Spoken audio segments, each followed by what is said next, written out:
नमस्ते फ्रेंड्स, स्वागत है आपको फिर से मेरे यूट्यूब चैनल पे। दोस्तों, आज हम बात करेंगे ब्रिक्स पेमेंट के बारे में, क्योंकि अभी जो है वो ब्रिक्स सम्मेलन चल रहे हैं और यह सम्मेलन जो है वो रसिया में चल रहा है। रसिया फाइनेंस मिनिस्टर, जिनका नाम है एंटोन सिलोनोव जी, उन्होंने जो है वो ब्रिक्स समिट में कहा है कि रसिया जो है वो एक ब्रिक्स पेमेंट सिस्टम जो है वो लेकर के आ रही है, इसे जो है वो प्रपोज कर रही है। इसका मतलब ये हो गया है कि ब्रिक्स पेमेंट जब तैयार हो जाएगा बन करके, तब जितने भी ब्रिक्स कंट्री है वो सारे कंट्री जो है वो मिल करके और ब्रिक्स पेमेंट के जरिए जो है वो अपना पैसे को भेज सकते हैं और पैसे को जो है वो रिसीव कर पाएंगे। और यह जो पेमेंट सिस्टम रहेगा वो इंटरनेशनल पेमेंट सिस्टम रहेगा, जो कि खुद ब्रिक्स कंट्री जो है वो यूज कर पाएंगे। तो आप इस वीडियो में बने रहिए, हम आपको इस वीडियो के माध्यम से बताएंगे कि ब्रिक्स पेमेंट आखिर है क्या, यह काम कैसे करेगी और ब्रिक्स पेमेंट को जो है वो लाया क्यों जा रहा है। तो इन सारे बातों पे जो है वो हम चर्चा करेंगे। आप बस वीडियो में जो है वो अंत तक जरूर बने रहिएगा। देखिए, ब्रिक्स कंट्री जो है वो ओरिजिनली 5 कंट्री से मिल करके बना हुआ है, लेकिन अभी इसी साल जो है वो फिलहाल कुछ और कंट्री भी ऐड हुए हैं। जो पहले से जो देश थे उनका नाम है ब्राजील, रसिया, इंडिया, चाइना और साउथ अफ्रीका। और जो कुछ नए कंट्री जो है वो अभी फिलहाल ऐड हुए हैं, उस कंट्री का नाम है इजिप्ट, इथियोपिया, ईरान और यूएई। ये सारे कंट्री जो है वो ब्रिक्स कंट्री है। तो रसिया का कहना ये है कि अब हमें जो है वो ब्रिक्स कंट्री के लिए एक अलग इंटरनेशनल पेमेंट सिस्टम लेकर के आना चाहिए।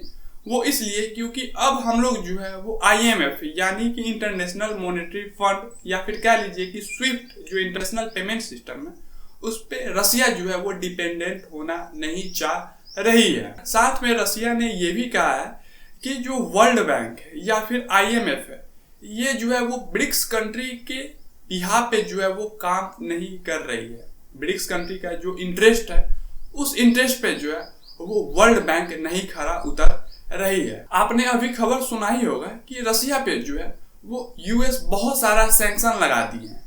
वर्ष 2022 में जब यूक्रेन और रसिया के बीच में जो युद्ध छिड़ा हुआ था, तो उस युद्ध को लेकर के रसिया पे जो है USA ने बहुत सारे सैंक्शन लगा दिए थे। रसिया ने जो है वो फॉरेक्स रिजर्व जो कि डॉलर और यूरोज में थे रसिया के, उन सारे पे जो है वो सैंक्शन लगा दिया और सारे को जो है वो फ्रीज कर दिया गया। साथ में स्विफ्ट जो इंटरनेशनल पेमेंट सिस्टम है वो भी रसिया जो है वो यूज नहीं कर पा रहे हैं। तो रसिया के पास जो है वो बहुत ही ज्यादा मुसीबत खड़ी हो गई है।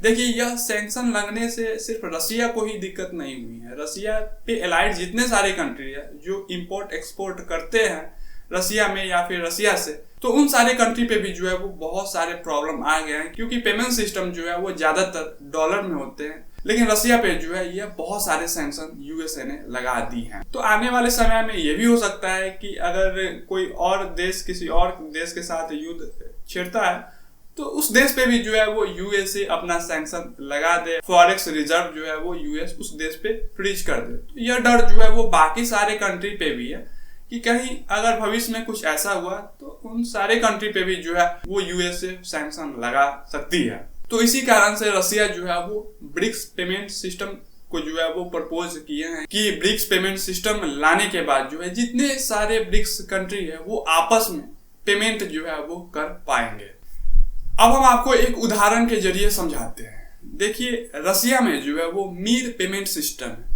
जैसे इंडिया में UPI पेमेंट सिस्टम है, वैसे ही रसिया में जो है MIR यानी कि मीर पेमेंट सिस्टम है। तो मान लीजिए कि भारत जो है वो रसिया से ऑयल खरीदते हैं, क्रूड ऑयल खरीदते हैं। तो अभी भारत को जो है वो रसिया को पेमेंट करने में बहुत सारे दिक्कत आ रहे हैं, क्योंकि स्विफ्ट पेमेंट को जो है वो USA ने बैन कर दिया है। लेकिन भारत अभी जो ऑयल खरीद रही है, तो भारत जो है वो स्विफ्ट में पेमेंट नहीं कर पा रही है रसिया को, क्योंकि बहुत सारे सैंक्शन जो है वो रसिया के ऊपर लगाया गया है। लेकिन यहीं पे अगर ब्रिक्स पेमेंट आ जाती है तो भारत के लिए बहुत ज्यादा आसान हो जाएगा और भारत जो है वो UPI पेमेंट सिस्टम के माध्यम से उनके मीर नेटवर्क पे जो है वो पेमेंट कर देंगे।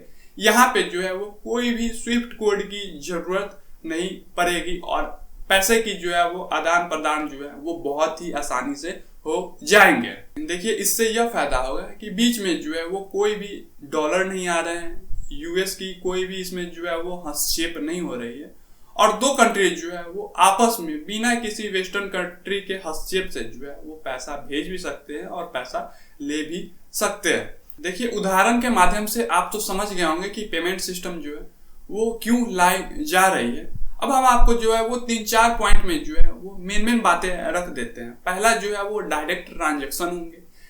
डायरेक्ट ट्रांजैक्शन में जो है वो वेस्टर्न कंट्री की हस्तक्षेप नहीं होगा। ब्रिक्स कंट्री जो है वो आपस में ही एक दूसरे कंट्री को पेमेंट कर पाएंगे। इसमें जो है वो कोई भी स्विफ्ट कोड की जरूरत नहीं पड़ेगी, कोई भी इंटरनेशनल पेमेंट सिस्टम की जरूरत नहीं पड़ेगी। तो पहला तो क्लियर हो गया कि डायरेक्ट ट्रांजैक्शन होगी दो कंट्री के बीच में। दूसरा जो है वो ब्रिक्स पे सेटलमेंट। इसका मतलब ये हो गया कि वो दोनों कंट्री जो आपस में पेमेंट कर रहे हैं वो वहां पे एक ऐसा मैकेनिज्म वर्क करेगा कि जो इंडियन करेंसी को जो है वो रूबल में कन्वर्ट कर देगा या फिर चाइना का जो करेंसी है उसमें कन्वर्ट कर देगा। मींस कि ब्रिक्स कंट्री जितने भी सारे हैं और उन कंट्री के अंदर जो करेंसी वर्क कर रही है उस करेंसी के बिहाफ पे जो है वो कन्वर्जन आसानी से कर पाएंगी यह ब्रिक्स पेमेंट सिस्टम। तो दूसरा आप समझ गए होंगे ब्रिक्स पे सेटलमेंट, जो कि आसानी से जो है वो एक कंट्री दूसरे कंट्री की करेंसी को जो है वो समझ पाएंगी और कन्वर्जन भी कर पाएंगे। देखिए तीसरा मेन मैकेनिज्म वर्क करेंगी वो रहेंगी ब्लॉकचेन वैलिडेशन। देखिए ब्लॉकचेन वैलिडेशन का मतलब ये हो गया कि एक सिक्योरिटी जो है वो वर्क करेंगी, है ना, ट्रांसपेरेंसी जो है वो वर्क करेंगी। कहीं पे भी जो है वो कोई भी बाधा नहीं आएंगी पेमेंट करने वक्त में, और सारी चीज जो है वो ट्रांसपेरेंट रहेंगे और इसके साथ ही सिक्योरिटी भी बहुत अच्छी खासी बनाई गई हुई रहेंगी। और चौथा जो है वो है फंड ट्रांसफर। फंड ट्रांसफर के मतलब ये हो गया कि अगर आप इंडिया से चाइना में ट्रांसफर कर रहे हैं मनी, चाइना भी जो है वो ब्रिक्स कंट्री है, तो डायरेक्ट जो है वो इंडिया से चाइना में उस कस्टमर के या फिर उस एम्प्लॉय के या फिर उस होल्डर के डायरेक्ट उनके बैंक अकाउंट में जाएंगे। इसको हम उदाहरण से समझते हैं। अगर आप बिजनेसमैन हैं, इंडिविजुअल, और आप रसिया से पैसा मंगा रहे हैं तो यह डायरेक्ट जो है वो आपके बैंक खाते में ही ट्रांसफर होंगी, कहीं भी जो है यह पैसा होल्ड नहीं होंगी और एट ए टाइम जो है आपका ट्रांजैक्शन आपके खाते में चले जाएंगे। तो यह 4 पॉइंट जो हम आपको बताए हैं, ये चारों चीज जो है वो ब्रिक्स पेमेंट सिस्टम के अंदर जो है वो रहेंगी, जो कि काफी अच्छा जो है वो इस पेमेंट सिस्टम को बनाएंगे। तो अब हम जो है वो ब्रिक्स पेमेंट सिस्टम के बेनिफिट्स के बारे में समझ लेते हैं। पहला बेनिफिट तो ये रहेंगी कि कन्वर्जन में जो पहले कॉस्ट लगते थे, डॉलर से रुपीज में कन्वर्ट कराना या फिर रुपीज से डॉलर में कन्वर्ट कराना, यह कन्वर्जन रेट जो है वो बहुत हद तक कम हो जाएंगे, क्योंकि अब पैसा जो है वो डायरेक्ट रुपया में या फिर रूबल में जो है वो ट्रांसफर होंगे बैंक अकाउंट में। तो कन्वर्जन रेट जो है वो बहुत ही ज्यादा कम हो जाएंगे। तो जब कन्वर्जन रेट कम हो जाएंगे तो इससे जो है वो बेनिफिट्स इंसान को ही है, एम्प्लॉय को ही है और इंडिविजुअल को ही है। दूसरा में जो है वो फास्टर ट्रांजैक्शन होगा, कहीं भी जो है आपका पैसा होल्ड नहीं होगा और सिक्योरिटी मैकेनिज्म जो है वो बहुत ही ज्यादा फास्ट काम करेगी। जैसे ही आप यहाँ से ट्रांसफर कीजिएगा वो पैसा जो है उनके खाता में चला जाएगा, तो ट्रांजैक्शन जो है वो बहुत ही ज्यादा फास्ट रहेगा। तीसरा बेनिफिट्स ये रहेंगी कि ट्रेड जो है वो अब बढ़ जाएंगी, क्योंकि जितने भी ब्रिक्स नेशन है उसके लिए जो है वो स्मूथर ट्रेड हो जाएगा, क्योंकि पैसा का जो आदान प्रदान है वो इजियर हो जाएगा। और जब पैसा का आदान प्रदान इजियर हो जाएगा और कन्वर्जन रेट कम हो जाएगा तो ट्रेड जो है वो स्मूथ हो जाएगी और इससे जो है वो इकोनॉमिक की भी जो है वो ग्रोथ मिलेंगी। देखिए यह पेमेंट सिस्टम जो है वो लाना भी बहुत ही ज्यादा जरूरी है, क्योंकि जितने भी ब्रिक्स नेशन है वो सारे कंट्री आपस में 37% ग्लोबल इकोनॉमी का जो है वो पावर रखते हैं। तो इन सारे कारणों के वजह से और इन सारे फायदे की वजह से जो है वो रसिया ने ब्रिक्स पेमेंट सिस्टम का प्रपोजिंग किया है। अब हम अंत में आपसे एक छोटी सी रिक्वेस्ट करेंगे कि ब्रिक्स पेमेंट सिस्टम के बारे में जो हम आपको बताए हैं, समझाएं, साथ में हम आपको जो है वो बेनिफिट्स भी बताए हैं और यह एग्जाम्पल के द्वारा भी बताए हैं कि वर्क कैसे करेंगे। यह सारा चीज आपको कैसे लगी, आप अपना राय जो है वो कमेंट के माध्यम से जरूर दीजिएगा। धन्यवाद।